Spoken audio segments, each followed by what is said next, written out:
போச்சு போச்சு, எல்லாம் போச்சு மாயா. என்னாச்சு? ஏன் இப்படி பதட்டமாவறீங்க? துர்காவை அழிக்கிறதுக்கு நாம ஒரு ஸ்கெட்ச் போட்டா அசோக் அவளை காவல் காக்க ஒருத்தைய வீட்டுக்கே கூட்டிட்டு வந்திருக்கான். என்ன சொல்றீங்க? ஆமா மாயா, ஏதோ ரவுடிங்க கிட்ட இருந்து அசோக்க காப்பாத்தினாலாம். அதனால அவளை வீட்டுக்கு கூட்டிட்டு வந்து வேலைக்கு சேர்த்திருக்கான். அவளை பார்த்தாலே எனக்கு பிடிக்கல. அவ ஆளும் சரியில்லை, மொழியும் சரியில்லை.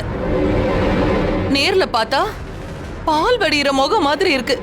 ஆனா அவ கண்ணுல விஷம் இருக்கு மாயா.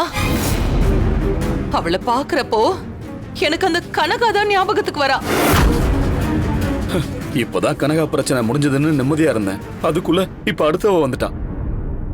ச்சே, இவ எங்களை என்ன பண்ண போறாளோ தெரியல.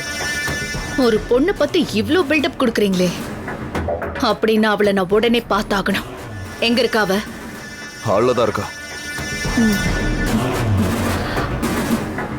ஆமா, அவ பேர் என்ன? அவ பேரு என்ன பேரு?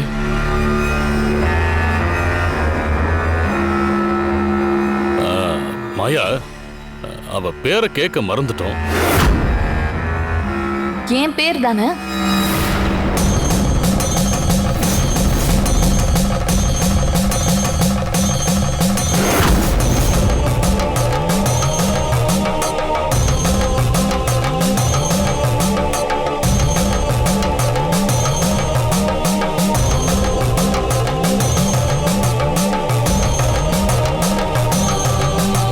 இன்னைக்குதான் வீட்டுக்கு வந்திருக்கேன்.